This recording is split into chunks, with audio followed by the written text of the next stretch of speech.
Now, ladies and gentlemen, we do have our final panel for the Sustainovation Summit. Just bear with us just a minute as we get chairs back up here on stage, and we'll be having our third panel in just a minute.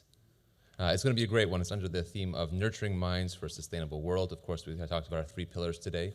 Our third pillar is, of course, green education, something that's just, I think we can all agree is pretty essential, that we talk about creating future thought leaders, that we talk about creating future warriors and people committed to the green transformation, both in the technological side and just in general in terms of the spirit of the thing as we move into COP28. So we're very excited to have some of our experts here discuss this in more detail in just a minute.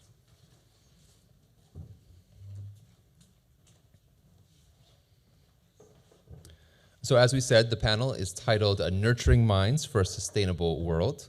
We're going to focus on the importance of green education to enable sustainability in the current generation as well as in generations to come.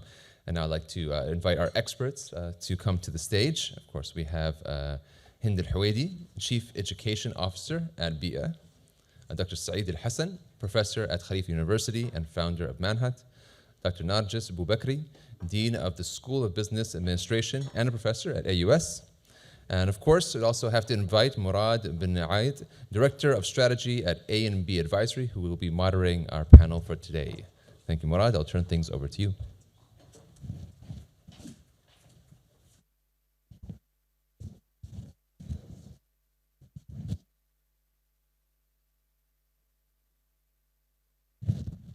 You can hear me well, right? So good afternoon, everyone. In fact, we was discussing with Ayman from Schneider, and I think he did a good prelude on our panel discussion today on raising awareness. So I'm very excited to be moderating this panel discussion. So nurturing minds for a sustainable world. In fact, this is a topic I'm very excited about. I'm an educator myself.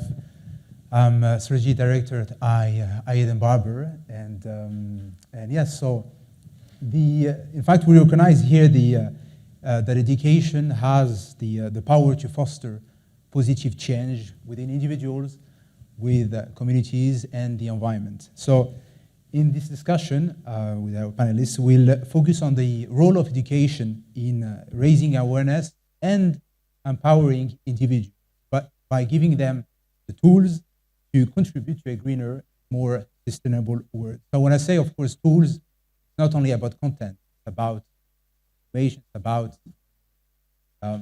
able to criticize certain things well, to be able to make probably better decisions later. So, and I'm very excited as well to hear some of the initiatives and activities from the panel and our discussion. So I'm delighted to introduce Hind Al Huwaidi, Chief Education Officer at BEEAH, Dr. Narjess Boubakri, Dean of School of Business Administration and Professor at American University of Sharjah, and Dr. Saeed Alhassan, Professor at Khalifa University and founder of Manhat. I will start the first question to you, Dr. Narjess. At AUS, you have a range of programs. So my question is, how would you cascade awareness and education about sustainability across at all academic levels to how to give them green skills and capacities with your students? First of all, thank you for this opportunity to be here. I'm very excited to participate in this first some innovation, and I hope that this is the beginning of a tradition, and we would be very, very happy to welcome you for the second edition, if ever, at the American University of Sharjah. That picture is me, although it doesn't look, I don't that's what education does to you.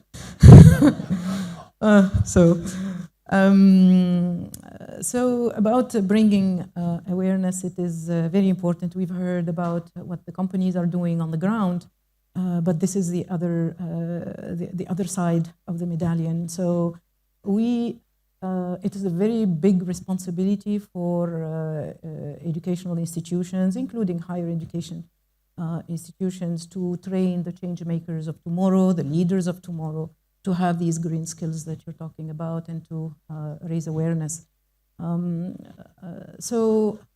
As far as the American University of Sharjah is concerned, we have introduced a new mandatory course for all students. We have approximately 6,000 students. No matter what their discipline is, they have to take a course in sustainable development, and as much as they have to take a course, it's mandatory on entrepreneurship and innovation. In addition to that, we have, we introduce sustainability in about every course. At the business school, we offer certification. So our curriculum is linked to the CFA, to the CA, to the CPA, et cetera, And all of these certifications require now some knowledge in sustainability. So we have sustainability in almost every discipline that we teach in the School of Business Administration. And what we do is, if ever it is not fully covered in a course, we complement it with, let's say, we teach theory, but we invite guest speakers who come and tell us about how sustainability is approached in real life. So we have guest speakers, we organize events that are open to the entire AUS community, staff, students, professors, etc. We also foster awareness in everyday life. So, for instance, in the School of Business Administration, we don't sell plastic bottled water. We don't have that. Across campus, we have different outlets where you go and buy groceries. We don't use plastic bags, and it's been some time already. We have these rooms, discussion rooms, open every Wednesday for the students interested in sustainability to actually gather and exchange views. And it is quite a popular activity, I have to say, without it being mandatory. What we noticed is there is a huge appetite among this young generation for sustainability issues. So they are very aware, very conscious. And what we do, even going further, we make our students themselves, between 17 years old, 18 years old, 22 years old, to actually go back to schools and introduce young kids to sustainability. I think it is very important that sustainability education and awareness is embedded in what we teach and what we do, because believe it or not, if you have kids, you don't spend much time with your kids compared to the school. So they spend most of their life basically at school. So that is where we need to increase awareness and improve or nurture their green skills. In terms of more advanced programs, so this is in the undergrad. In more advanced programs, it is especially research on sustainability. So we have a PhD program, we have master programs, and our students do research related to sustainability. But just to say that it is a journey that is conducted in the curriculum, in the classrooms, but it has to be also in terms of awareness. You were talking about awareness in the day-to-day life. So sustainability is a way of life. Yeah. Thank you very much, Dr. Narjess. In fact, you said that you were inviting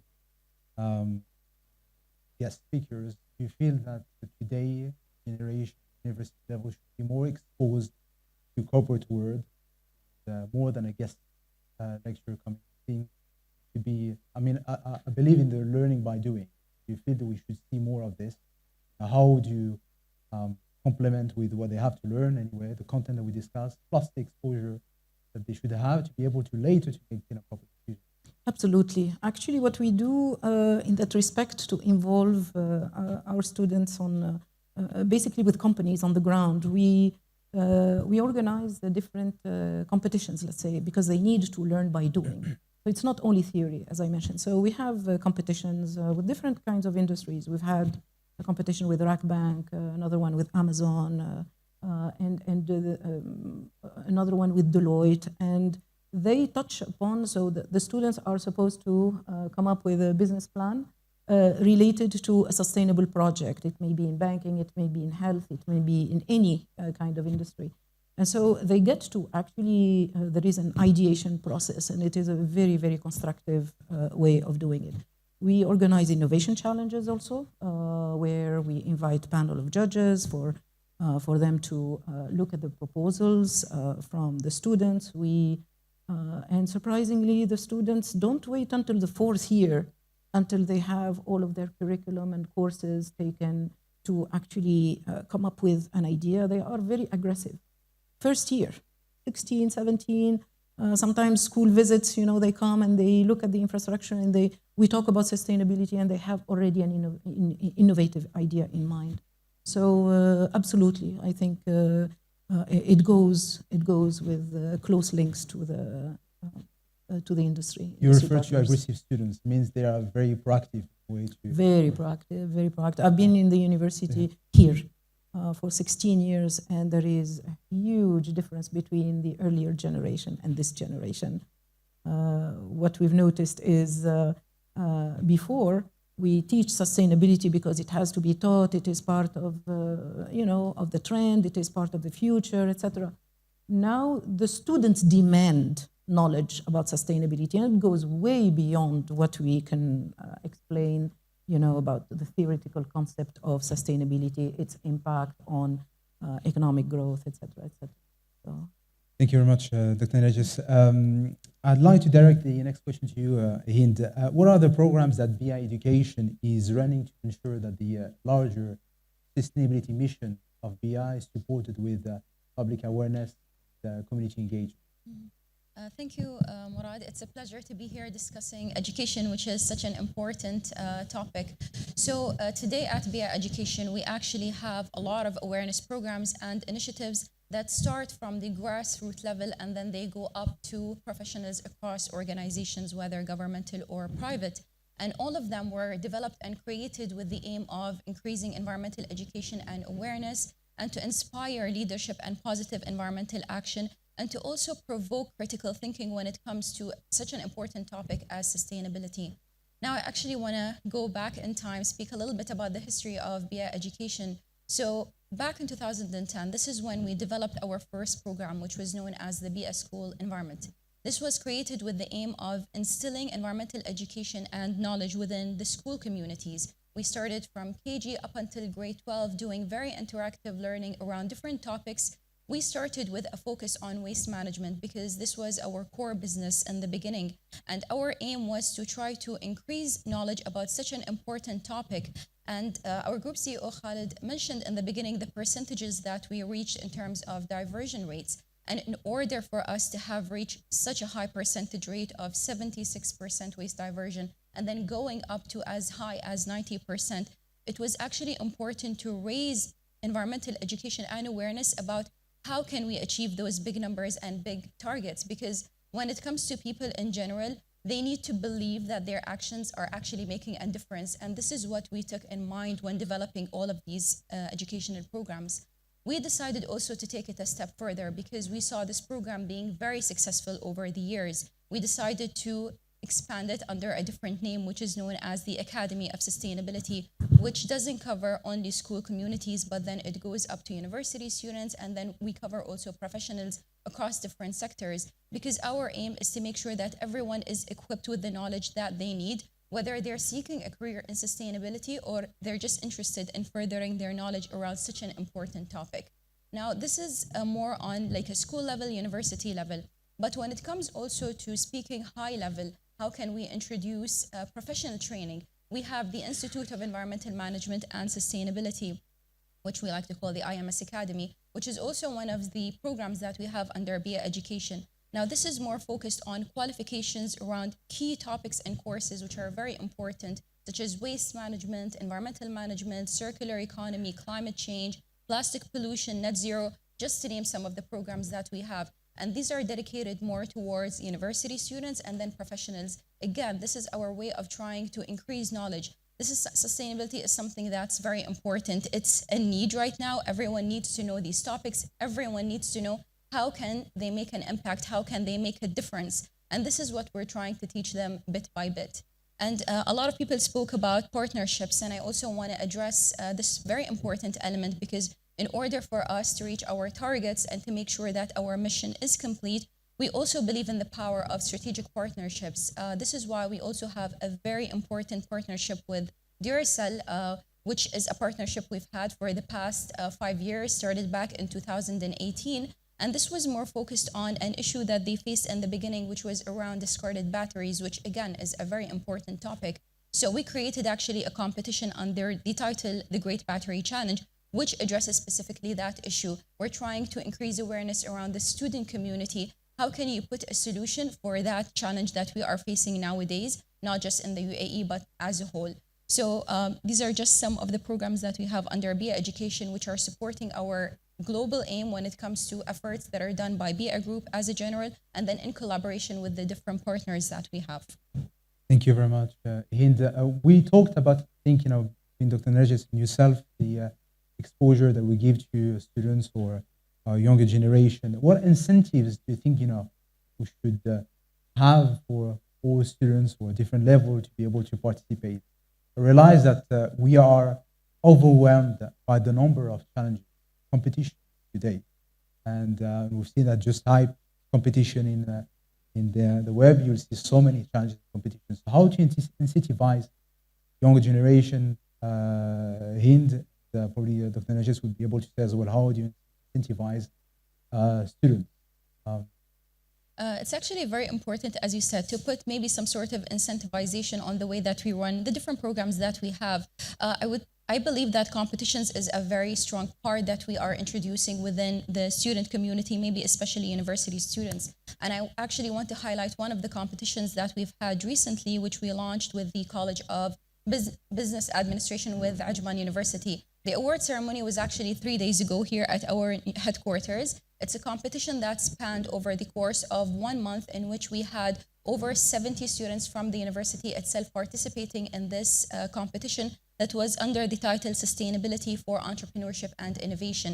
So we tried to provoke critical thinking. We actually took them to our waste management complex to learn about the different innovations that we have. Now, when it came to the actual award ceremony day, we had the students grouped in groups. They presented here on stage their ideas, their pitches, which were honestly very forward-thinking, very creative ideas that we would not have even imagined. So at the end of the day, we selected 3 winners that were focusing on different ideas that can be implemented and taken a step further. So it's giving these students a platform such as this one to encourage their creativity and just to make sure that the wider message is reached to everyone else. Thank you. Maybe I think it's very important that this is a very good example of what we can do for the students. But the incentives go beyond providing them with a platform. I think what they need is see the project or the idea go further. So if there is, at the end of the process, after they finish a competition, they are mentored, they get a mentor, they get a VC or a fund interested in going forward with the project or taking them to the other side. I think it will be quite we do that actually in some of our competitions. The end prize is actually an internship with the company that is sponsoring the innovation challenge. So as long as there is something, we've had that with HSBC, for instance. They provided us with a challenge that the students needed to complete, and the top 3 got an internship in HSBC. After the internship, one of them got a job, permanent job. So yeah, absolutely. Great, thank you very much. Let's transition to the world of innovation and entrepreneurship with you, Dr. Saeed. You are the founder of Manhat, a deep technology startup focusing on sustainable water production. Can you share with us the mission of Manhat, and as well, how do you balance between entrepreneurship and academia? First of all, thank you for this invitation, and thanks BEEAH for this amazing venue and beautiful building. So we at Manhat, we actually develop a technology to make water by mimicking the natural water cycle. If you look at the natural water cycle, water evaporates, goes up to form the cloud, and come back as rain. For our region, we don't get rain. It was beautiful rain last week, but this is like once every blue moon. So what we try to do is to make it rain every day. The evaporation happening every day, and it will continue to happen. So we develop a device that we put it on open water surface to capture that water, and this water is pure, and we can use it for different applications like irrigation. So the idea behind it, or the philosophy behind it, is the following. If you look the human civilization, we always had food and water to create a civilization. Electricity came in the 1800s and makes our life much easier. But food and water remains the two things that we always need. If you go to the desert, you always like to have food and water, not electricity. So the idea is, if we have access to electricity right now, you're always gonna desalinate water, and then water will be used to grow food, and the cycle will continue. So I would like to cut this middleman called electricity from the water cycle. Because if you do it this way, you will always be bound by desalination through reverse osmosis. And this process is still carbon intensive, plus it produces brine. And brine is harmful to the environment. So the whole idea of using electricity is always to basically borrow from our future by satisfying our present. So cut the middleman, produce water without electricity.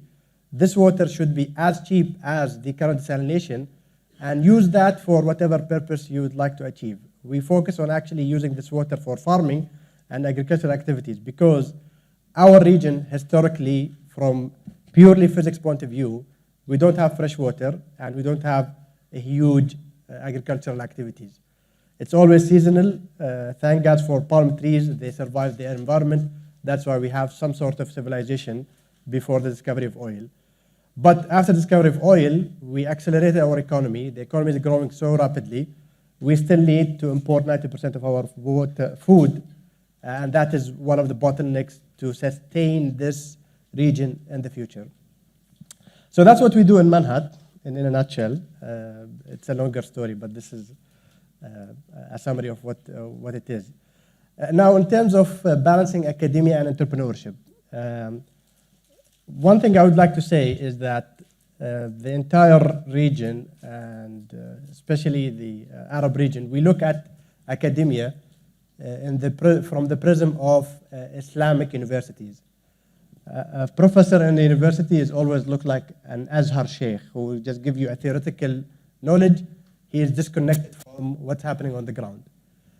How many faculties in UAE have startups or have contributed immediately to the economy in any shape or form? Yes, there are examples of faculties who give consultancies, faculties who develop programs that can help in specific areas, but it's not at the critical mass where we would like it to be. How many of us here have actually know the Pfizer vaccine? Everybody knows the Pfizer vaccine? Everybody got it in their bodies? 3 times. Okay. So the story behind the Pfizer vaccine is a company called BioNTech, which was established by 2 biology professors in Germany in 2008. And they got a seed investment of 150 million euro to start the company. And these 2 professors are the CEOs and technology officers, and they still, until today, go to the lab, do the experiments, and translate what they do to the market. BioNTech is the company that actually used messenger RNA technology, which was developed by Professor Katie, who ended up winning the Nobel Prize for Medicine this year. And in the pandemic, it's the first time they ever used the technology. 12 years of development and almost $1 billion of investment in the company, they used it for the first time during the pandemic. And it's in our bodies. Now, these 2 professors are billionaires because the company became so rich, and they're still in the lab. They did not abandon the academia, they did not become only theoretician, but they wanted to use their knowledge to create something that can help humanities. So if you look at this, it's one of the most crystal clear models of how we should look at the balance between academia and entrepreneurship. We want faculties like those, academicians like those in the UAE to allow us to create $1 billion company that can propel the economy. in a sustainable fashion. Now, this example was in biotech and medicine, but the idea is you can expand it in many other fields as well. Thank you very much, Dr. Saeed. Dr. Narjess, I'd like to come back to you. AUS is a member of the UCN, Universities Climate Network. So can you share the initiative AUS has launched in preparation for COP28 and the activities or events that you're planning as well during COP, during the event? Thank you. I believe it started way before COP28 because at the university we have created an office for sustainability about 7 or 8 years ago. And so different things have been happening over time, like as faculty we live on campus, it's like a community. And so, for instance, they have introduced sustainable housing. They have been changing housing into sustainable housing.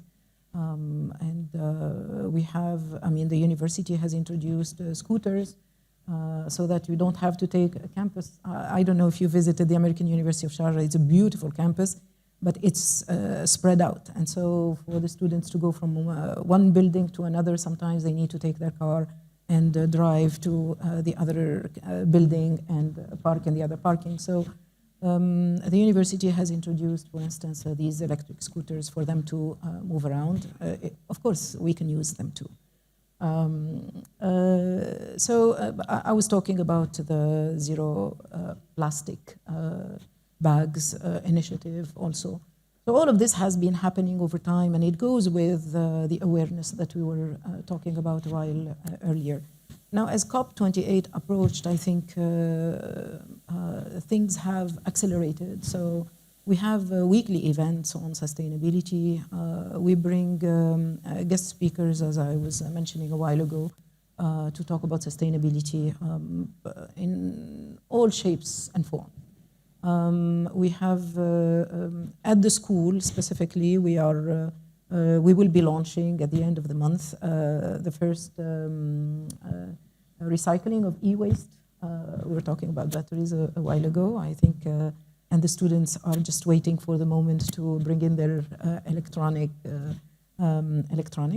to this facility within the School of Business. We have introduced a new workshop on careers in sustainability in business to elevate the awareness, because sometimes sustainability is associated to entrepreneurship. It is not necessarily associated with a degree in business. So now we show them that actually every single company has this is a tendency, has a sustainability director or a sustainability manager. In all our student organizations, the students themselves asked to have a student sustainability officer in every student organization that we have. We have several activities coming up, especially about recycling, hydroponic culture within the School of Business. We have an area where we're going to install those. Yeah. And do we see the excitement from the students to be part of COP28? Oh yeah, we don't need to tell them what to do. These ideas came from the students themselves. So as I was mentioning earlier, there is a demand for sustainability, and it is not from, the environment, etc., but this generation Z is completely different. They are very environment aware, and whatever activity or whatever project we undertake is actually coming from the students themselves.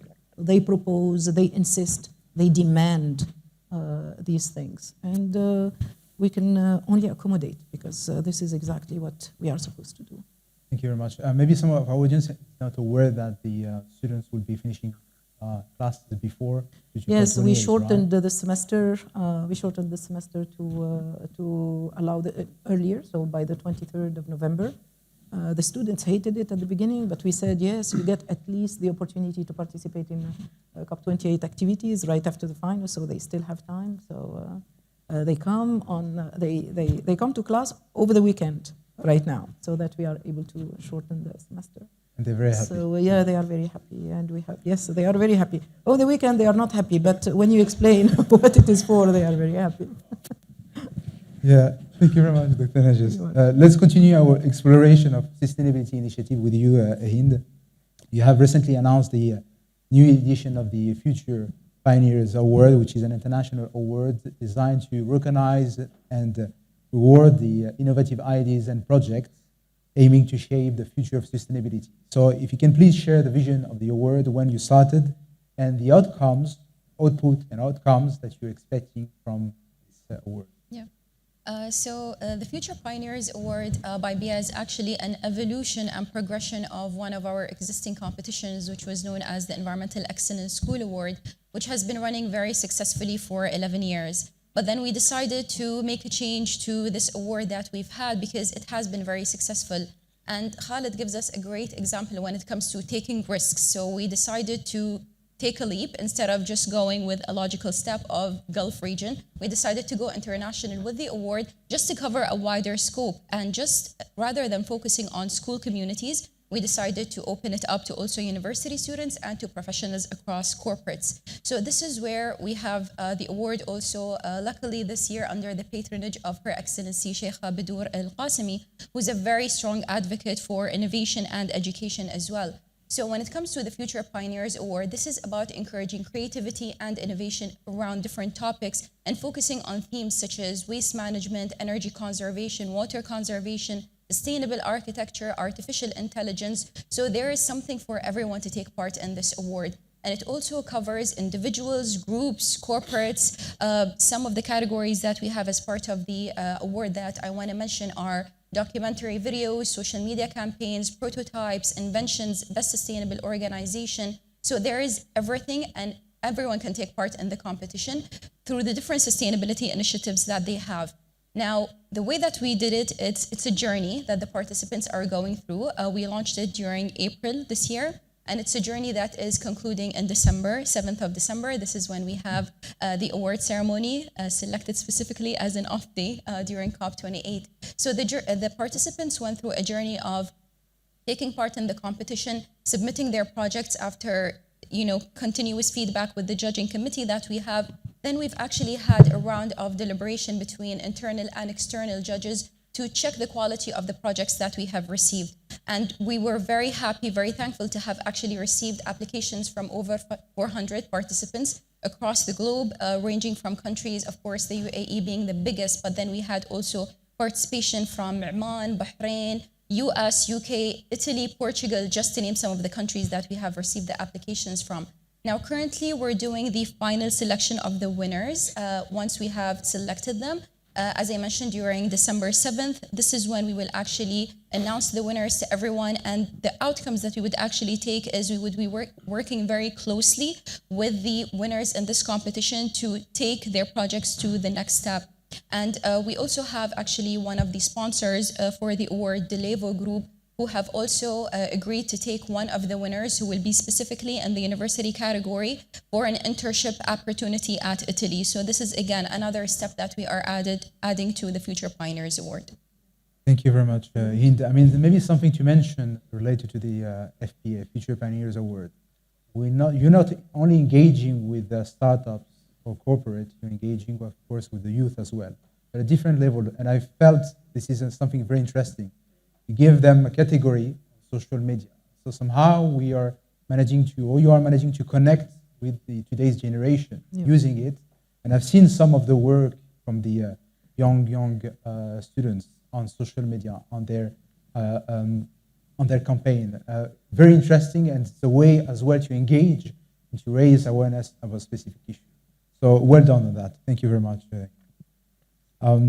Dr. Saeed, as a professor in the Department of Chemical Engineering, I'll ask you this question, of course, how can you transfer the knowledge and experience from entrepreneurship to contribute to green capacity building in the university? All right. So when I started my career in 2011 at the Petroleum Institute, one of the first things I wanted to focus on is two things, actually. the first one is to help students understand that knowledge does not come from a vacuum, and it's a process of R&D over the years. So the idea that consuming knowledge just for the sake of it is not it's not healthy. You have to be active in knowledge creation. The second thing I did is I recruited a lot of senior design projects students, the capstone project students, and we work on projects that have some tangible results. I advised almost 23 groups, and from these groups, 2 of them ended up filing for patents with me on technology that I would like to bring to the market. And 1/3 group, we actually published scientific papers, which at the time was unheard of. You take senior students, just ask them to do research and publish.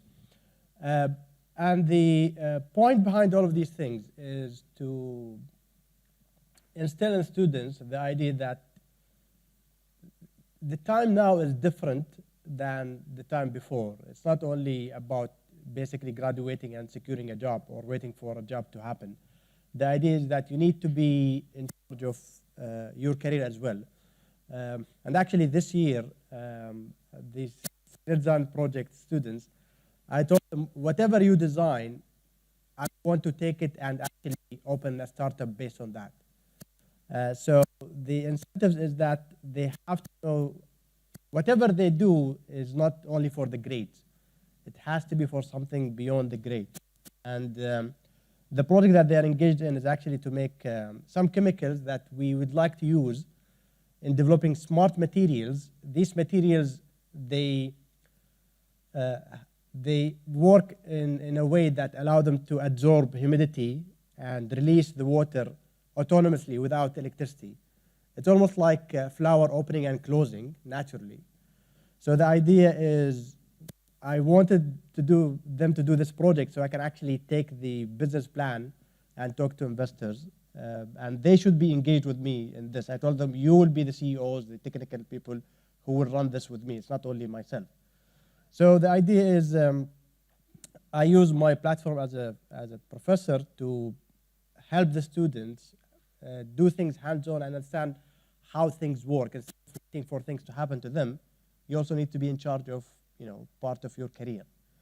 And right now, entrepreneurship and SME is a huge focus for the UAE overall. And they are the next generation who will be the creators of startups that can be $1 billion company, unicorns, and so on.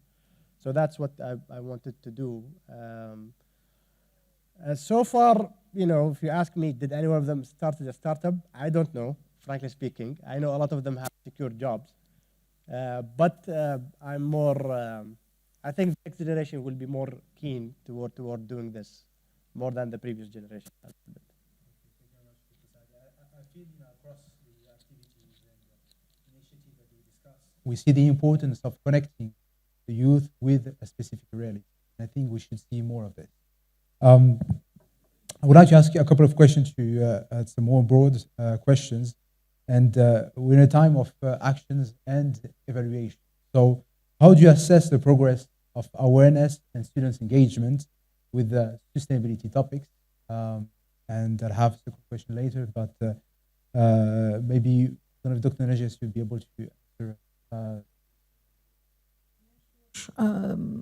I think at the beginning I touched upon the profile of this new generation. I think awareness has happened over time. I think it started in school, but we're contributing also to raising awareness about sustainability in the schools. I think there is, as I mentioned, there is a huge difference between this generation who's tech savvy but very environmental conscious and compared to the previous one. I think awareness is there. As I mentioned, they demand, they demand material, they demand support for sustainability issues, and very, very often they actually blame our generation for messing up things for them and leading them to actually work on improving things. So But I think this generation is a generation of change makers and innovators, very entrepreneurial in spirit. So I think that to them this is the time for action. It's not rhetoric anymore. It's not theory anymore. And so I think you see it. You see participation of every time there is a competition, it's oversubscribed, for instance, by students and young participants from all over the world. So you assess the progress through the level of engagement throughout the year. By student engagement, yes. Is that at your level, probably, Dr. Saeed, do you see the same thing as well related to the progress? How you were able to assess the progress from your students at university level or at your class? So, on yearly basis, I can see how the student starts doing the project and how they end up with the change in mentality toward when it comes to sustainability, towards sustainability and entrepreneurship. But I think the challenge is it's not doing entrepreneurship and the projects in classroom. That's one thing. Bringing it to the market as a business, that's a very different beast. You always have a plan until you are punched in the face. And the market will punch you left, right, and center. So the students, I don't know how you create this environment. It's just, you cannot replicate it. So the market is just so dynamic. They have to go through it and see whether they actually interested in doing entrepreneurship.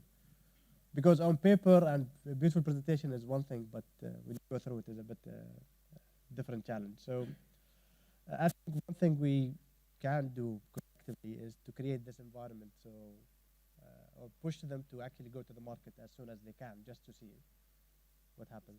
Yeah.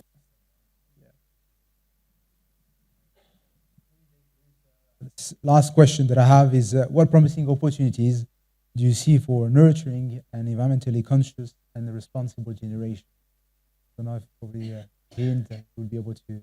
Of course. So when it comes to nurturing environmental education and awareness, again, this is something that is very important, the topic of our conversation today. When it comes to that, we're actually launching, and I wanted to highlight one of our programs, a very key program that we have been working very hard on, which is the Young Pioneers for Sustainability program, which will be launched within the next 2 weeks. Now, this is our way to make environmental education mandatory, especially at high school level, because we believe that they need the strong foundation before they actually reach university level, in which, of course, my fellow colleagues over here would take on the responsibility of educating them further when it comes to sustainability topics. Now, this program is focusing mainly on 4 important topics that have been selected very carefully, which are around circular economy, climate change, the UN SDGs, as well as ecological footprint. They have been carefully selected, recorded, and when it comes to this program, we're tough, we're not lenient, we're not accepting anything rather than 100% passing score from taking a quiz once you finalize actually each of the recorded videos that we have as part of the program. So because certain things in life can either be a pass or fail, I believe environmental education should be something that is passed fully, something that everyone needs to know about, something that is very important right now. And this is where this program would equip them with the knowledge that they need. And at the end of it, they would get the sustainability certification, which also Khalid mentioned a little bit. We're working on a similar program for government employees across Sharjah level to also be sustainability advocates and to be certified specifically on that sector. So this is where we're starting it with high schoolers, launching it within the next 2 weeks. We believe it's something that's very important, and this is our way to make it mandatory because honestly, it's the right time to make it happen. Thank you very much. I heard I just put 3 words, in fact, the importance of having the right ecosystem. I think we came across this on the previous panels. Exposure, that is important to be able to empower individuals. So I think those 3 elements are very important. And I'd like to ask probably the audience if you have any questions to our panelists. I have a mic. Sorry, I didn't catch your name, Professor from the US. Narjess Boubakri. Narjess, okay. Professor, regarding the result right? So you said you had some initiative around like plastic prevention.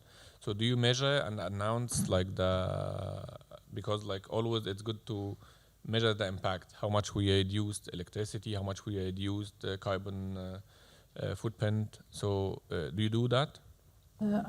I think the Office of Sustainability is actually working on a report of that sort, and I will be very happy to share it with you.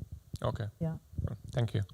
But they say that it was a significant win on that. It's always good to monitor and like announce the result. And we, like as a consultant, we always advise, even if it is not like looks huge from like magnitude value, we put it percentage wise, so it will also give the value out of it. Yeah, absolutely. Thank you. But the community in AUS is very large. And so having all of we live in a gated area. So when there is an activity like this, it touches upon everyone. So I'll share the report with you. So I think I could ask.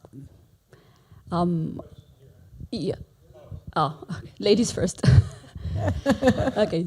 So I just want to say thank you everybody for sharing this amazing program, especially from your side, Ms. Hind.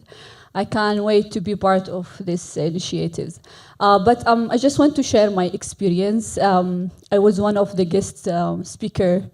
It was my pleasure, and I just want to confirm all what Dr.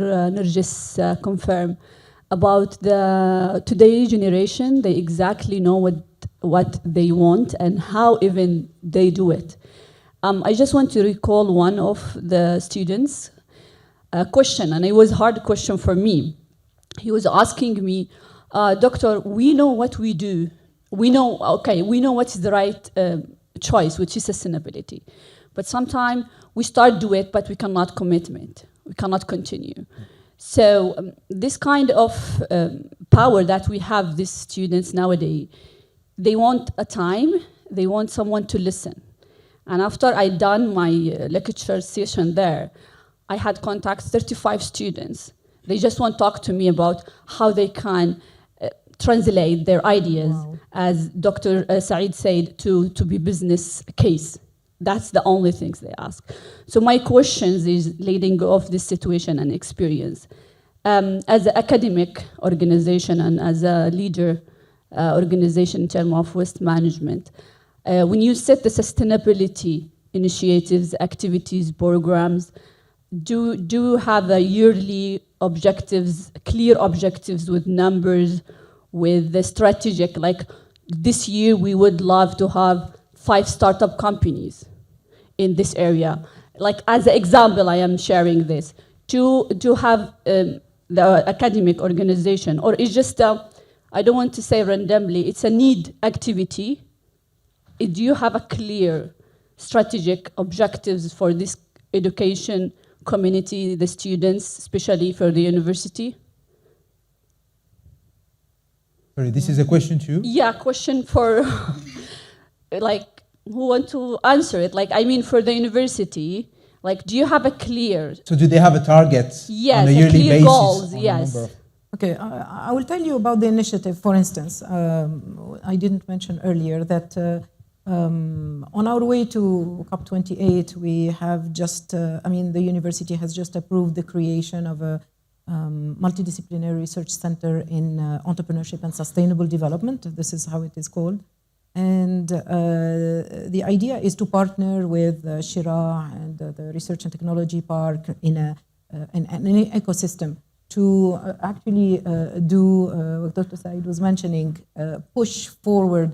It's a channel, whatever the talent, ideas, promising projects to more applications. So get a chance to be evaluated, financed, mentored, et cetera, et cetera. So the other side or the next step.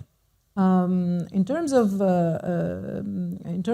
how, within this ecosystem, KPIs in terms of how many startups we would like to launch.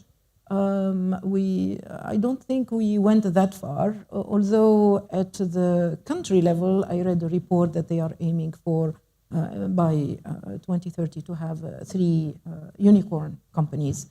And so to get to those 3, given a success rate of 10%, 10% of companies actually make it and survive, I think we're doing our best to contribute to that vision.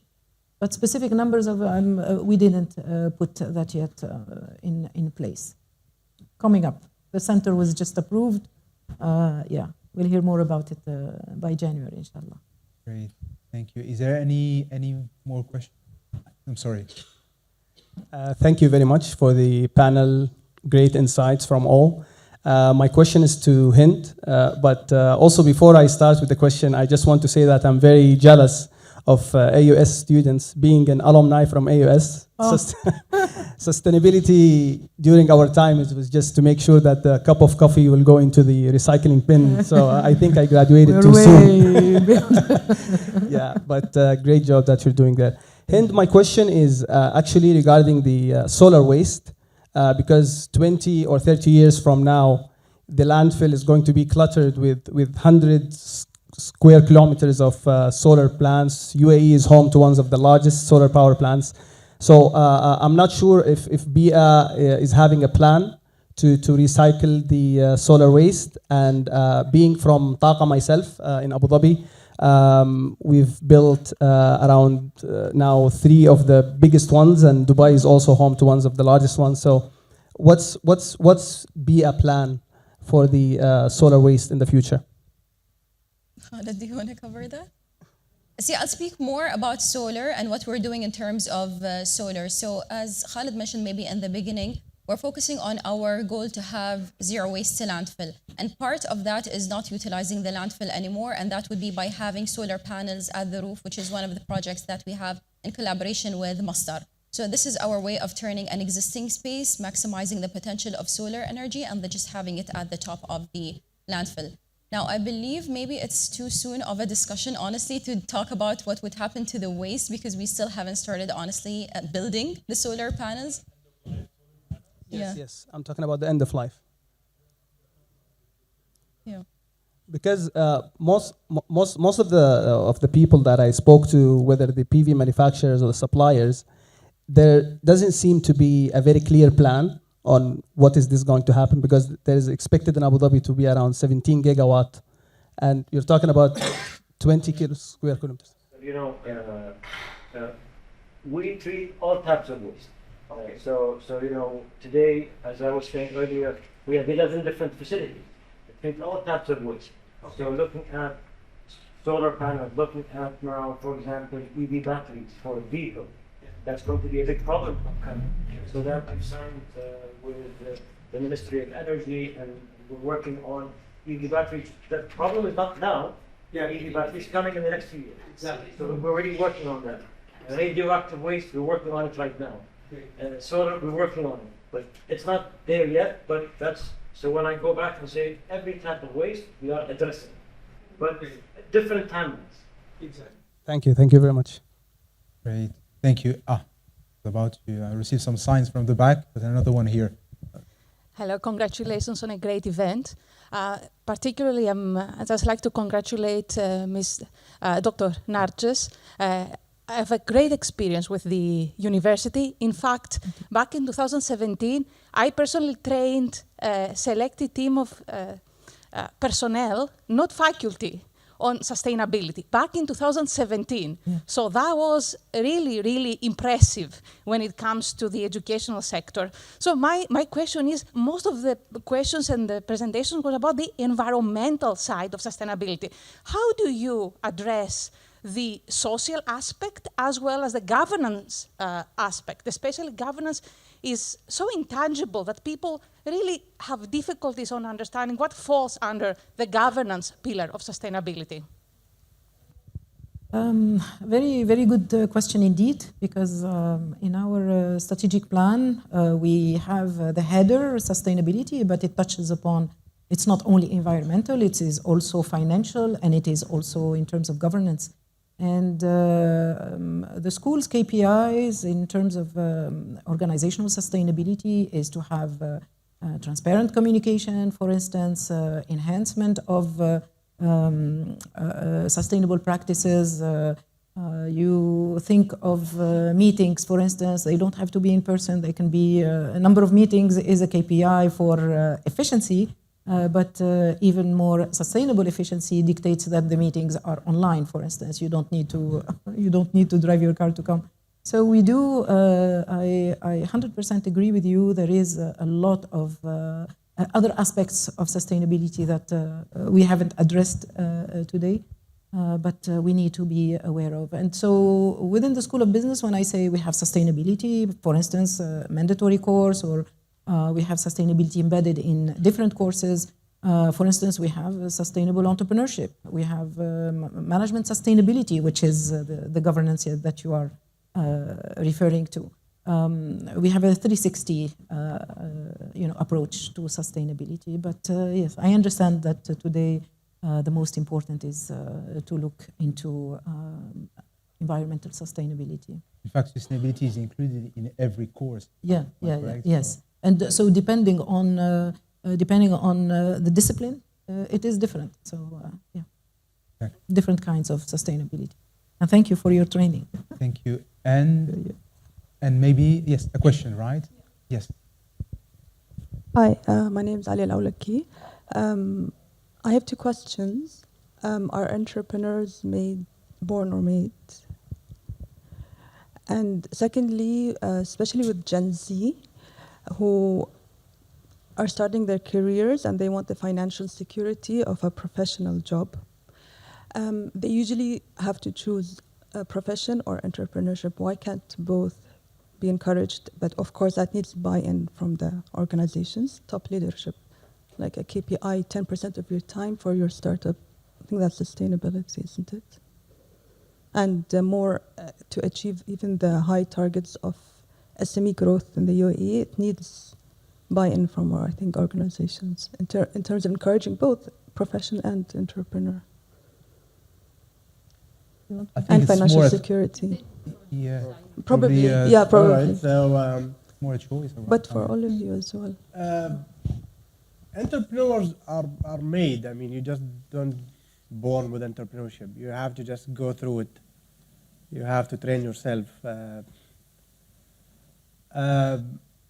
If you ask me 20 years ago whether I will open a startup, I would say this is a pipe dream, as they say. It's just, I didn't see it. But when you have a target to actually use your knowledge to impact the economy, then it's inevitable that you actually have to be an entrepreneur.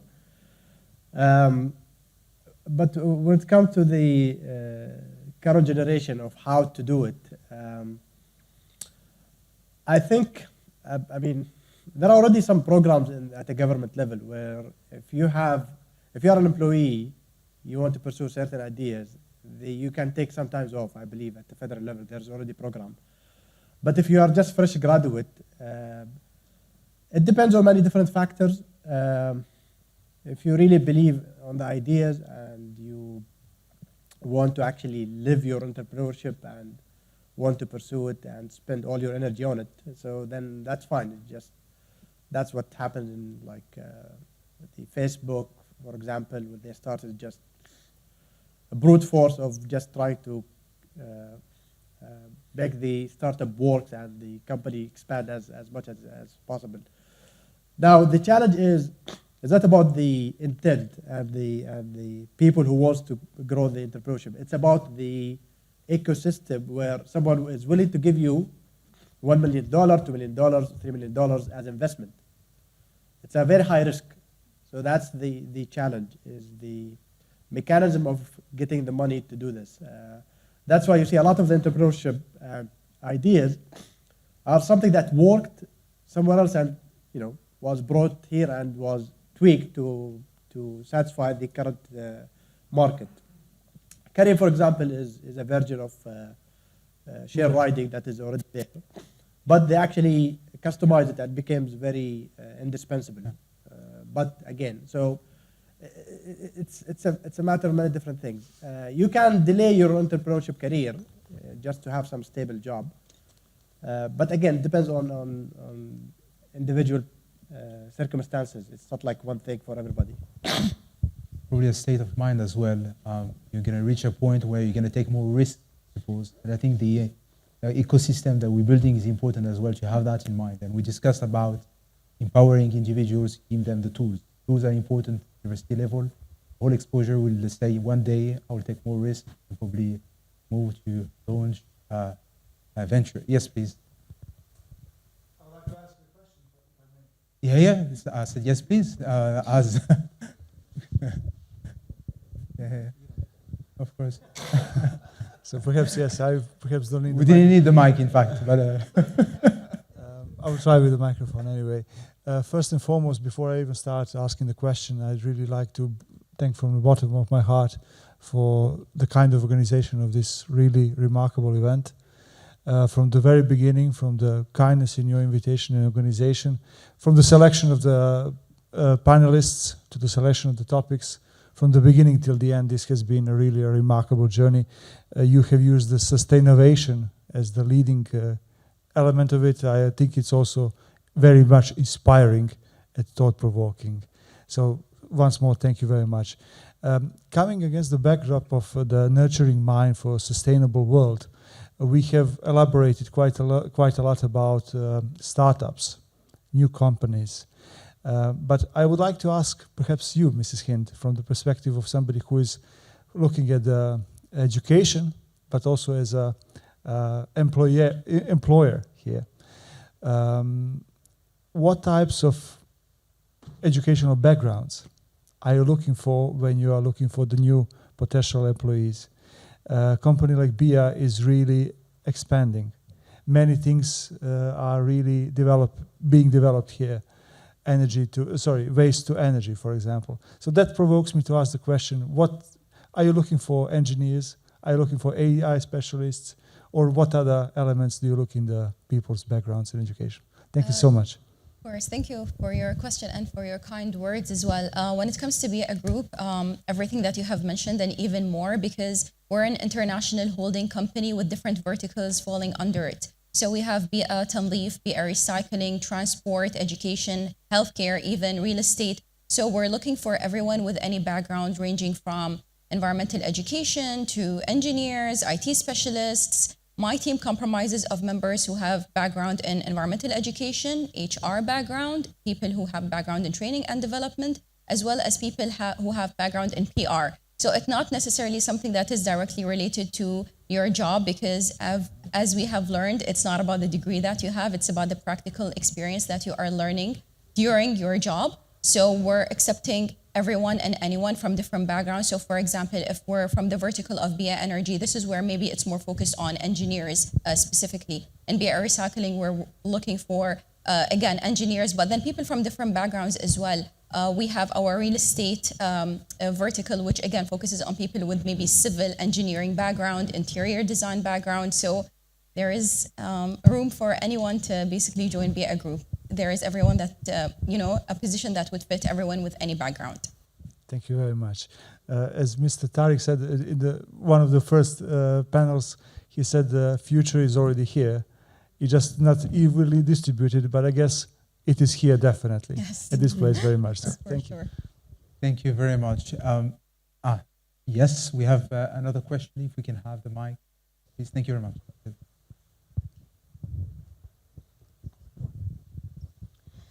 Yes, this is Mourad Al Huwaidi from Ministry of Energy and Infrastructure. My question for Ms. Huda.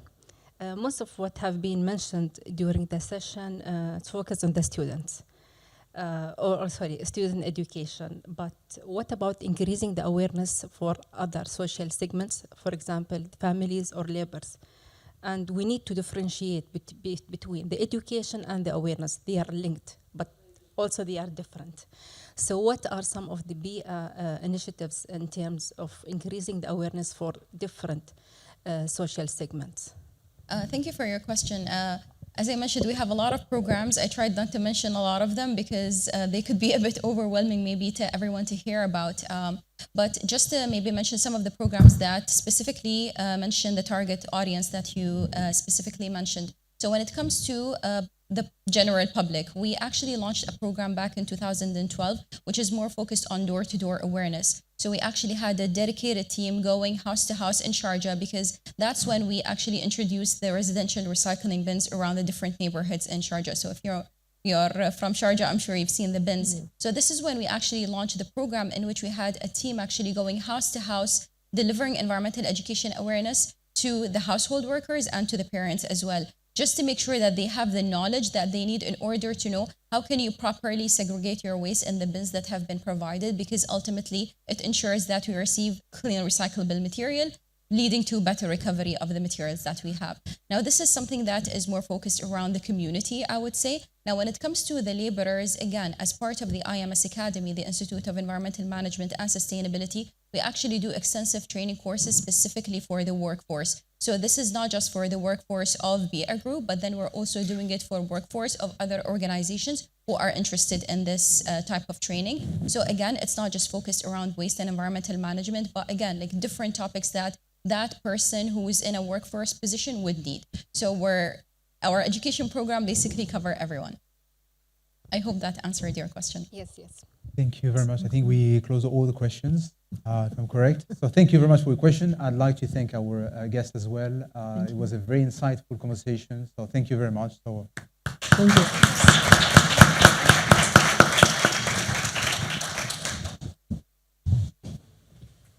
And of course, we'd kind of like our panel to come stand here in the middle stage for a group photo. Thank you very much.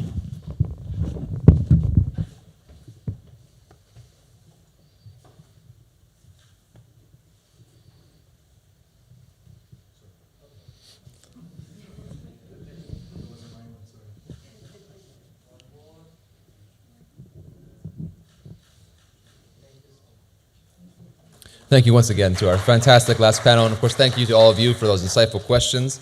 We are at the end of our panel, but our event is not truly over until you've toured the BEEAH headquarters building and of course enjoyed the lunch that we have planned for you. We ask you kindly exit the auditorium. There are some tour group leaders there in the atrium who are excited to show you the examples of sustainability and innovation here at the headquarters. We also encourage you to connect with one another over lunch in the lobby. Thank you all very much for being such a wonderful audience. Thank you for being here. We hope you took some new insights and ideas home with you. Following on from this summit, you will be receiving a white paper summarizing key insights and learnings from today's sessions, put together with the help of AI, something we've heard a lot about today. And of course, we'll be sharing with you the carbon offset report for the Sustainovation Summit and the associated offset project that you all helped us put together today. Thank you once again. Sustainovation Summit is planned to be held annually here at the BEEAH headquarters, so we hope to see you at the next one. Have a fantastic day. Wassalamu alaikum wa rahmatullahi wa barakatuh.